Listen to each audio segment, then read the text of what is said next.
সরকার pension পুনঃসমর্পণের সময়সীমা ১৫ বছর থেকে কমিয়ে ১০ বছর করেছে। অর্থ মন্ত্রণালয়ের সংশ্লিষ্ট সূত্র এই তথ্য নিশ্চিত করেছে।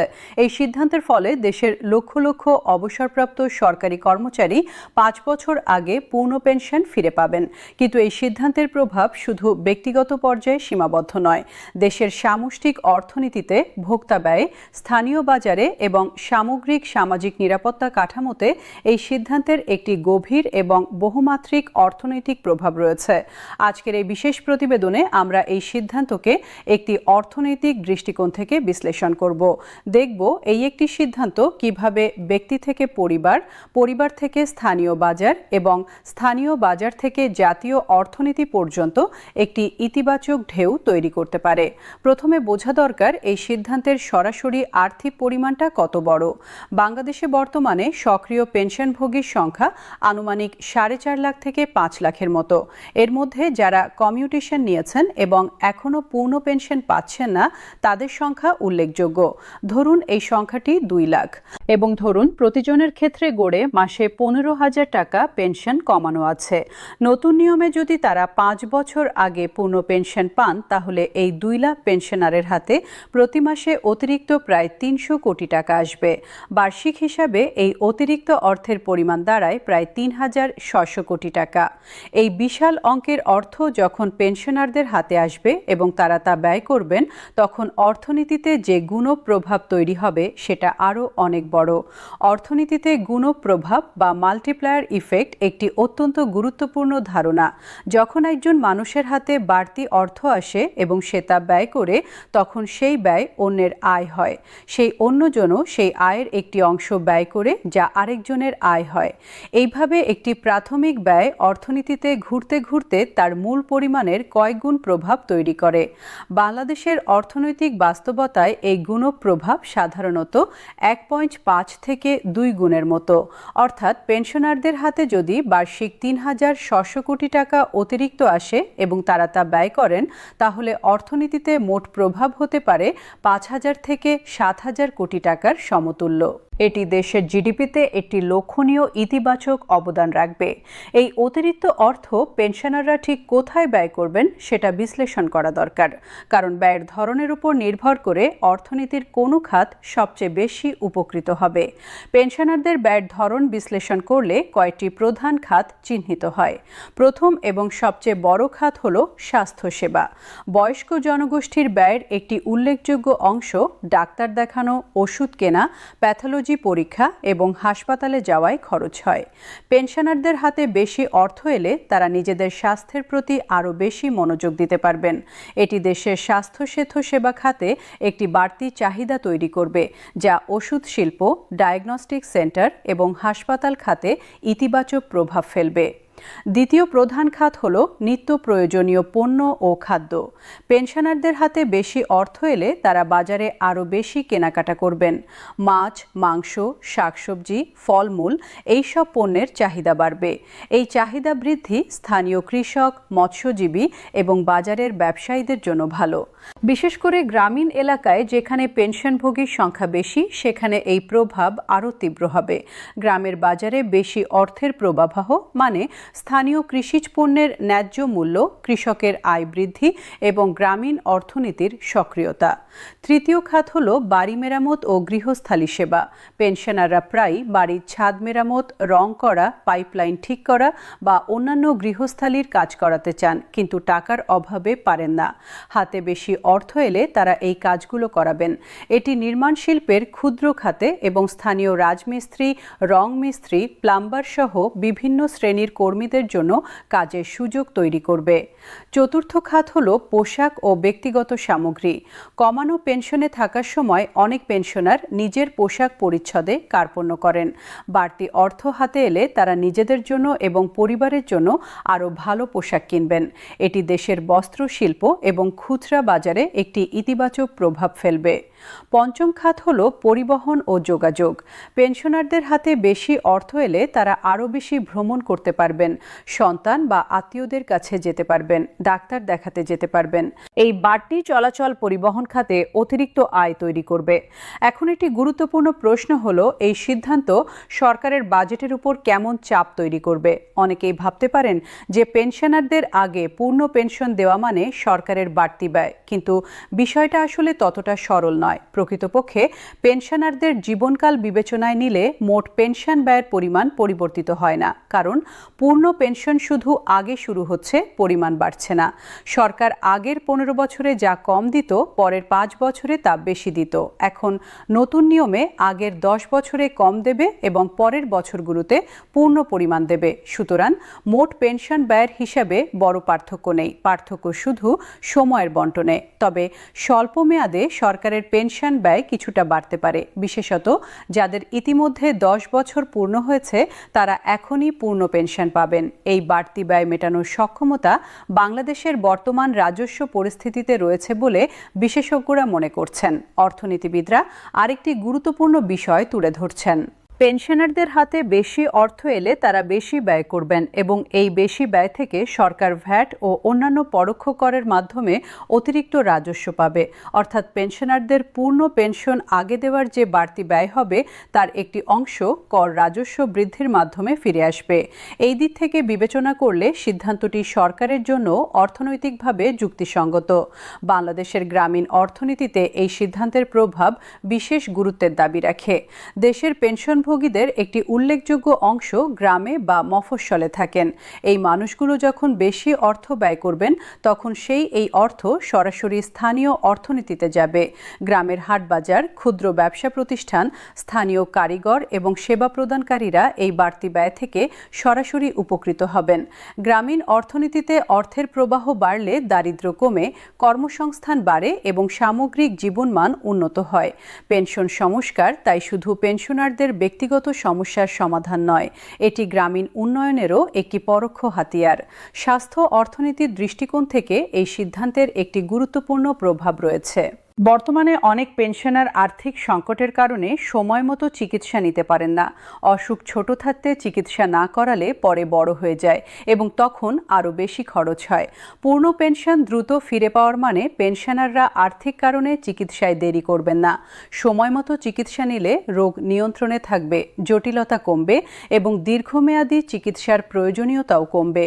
এটি একদিকে পেনশনারের স্বাস্থ্য ভালো রাখবে, অন্যদিকে দীর্ঘমেয়াদে চিকিৎসা ব্যয়ও কমাবে। স্বাস্থ্য অর্থনীতিতে এই নীতিটি প্রতিরোধমূলক চিকিৎসার অর্থনৈতিক সুবিধা হিসেবে পরিচিত। শ্রমবাজারে এই সিদ্ধান্তের একটি পরোক্ষ কিন্তু গুরুত্বপূর্ণ প্রভাব পড়বে। বর্তমানে অনেক পেনশনারের সন্তান বাবা বা মার আর্থিক সংকটের কারণে তাদের নিজেদের কর্মজীবনের পরিকল্পনায় সীমাবদ্ধতা অনুভব করেন।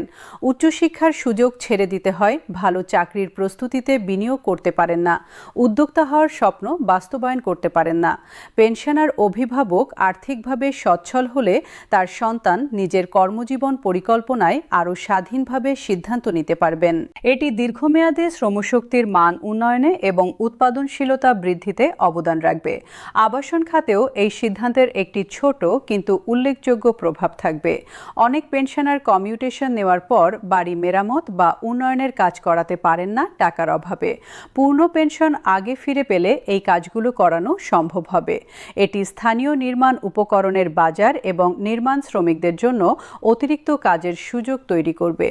ক্ষুদ্র ও মাঝারি উদ্যোগ বা এসএমই খাতে এই সিদ্ধান্তের প্রভাব কতটা হবে সেটা নিয়েও অর্থনীতিবিদরা আলোচনা করছেন। অনেক পেনশনার অবসরের পর ছোট ব্যবসা করতে চান বা সন্তানের ব্যবসায় সহায়তা করতে চান। কমানো পেনশনে সেটা সম্ভব হয় না। পূর্ণ পেনশন আগে পাওয়া গেলে অনেকেই একটু সঞ্চয় করতে পারবেন এবং সেই সঞ্চয় থেকে ছোট উদ্যোগে বিনিয়োগ করতে পারবেন।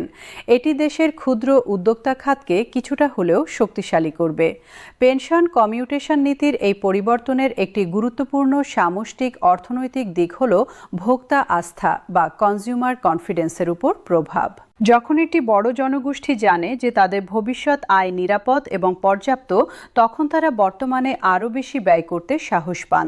পেনশনাররা যখন জানবেন যে 5 বছর আগেই তারা পূর্ণ পেনশন পাবেন, তখন তারা এখন থেকেই ব্যয়ের পরিকল্পনা আলাদাভাবে করতে পারবেন। এই মানসিক পরিবর্তন অর্থনৈতিক আচরণে একটি ইতিবাচক প্রভাব ফেলে। এই প্রসঙ্গে কিনেশিয়ান অর্থনীতির একটি মূলনীতি প্রাসঙ্গিক। বিখ্যাত অর্থনীতিবিদ জন মেনার্ড কেইন্স বলেছিলেন, একটি অর্থনীতিতে যখন ভোক্তা ব্যয় বাড়ে তখন সামষ্টিক চাহিদা বাড়ে এবং এই বর্ধিত চাহিদা উৎপাদন বৃদ্ধিতে এবং কর্মসংস্থান সৃষ্টিতে উৎসাহিত করে। পেনশনারদের হাতে বেশি অর্থ যাওয়া মানে তাদের ভোক্তা ব্যয় বাড়া এবং সামষ্টিক চাহিদায় ইতিবাচক প্রভাব পড়া। এটি কেনশিয়ান অর্থনৈতিক দৃষ্টিভঙ্গি থেকে একটি কার্যকর অর্থনৈতিক উদ্দীপনার কাজ করে। দেশের ব্যাংকিং খাতে এই সিদ্ধান্তের একটি পরোক্ষ ইতিবাচক প্রভাব থাকবে। পেনশনারদের হাতে বেশি অর্থ এলে তাদের মধ্যে যারা সঞ্চয়ে আগ্রহী তারা ব্যাংকে বা সঞ্চয় প্রতিষ্ঠানে আমানত রাখবেন। এই আমানত ব্যাংকের ঋণ দেওয়ার সক্ষমতা বাড়াবে, যা উদ্যোক্তাদের বিনিয়োগে সহায়তা করবে। তাছাড়া পেনশনারদের মোবাইল ব্যাংকিং ব্যবহার বৃদ্ধি দেশের আর্থিক অন্তর্ভুক্তির লক্ষ্যমাত্রা পূরণেও ভূমিকা রাখবে। মুদ্রাস্ফীতির উপর এই সিদ্ধান্তের প্রভাব নিয়ে কিছু প্রশ্ন উঠতে পারে। পেনশনারদের হাতে বেশি অর্থ এলে চাহিদা বাড়বে।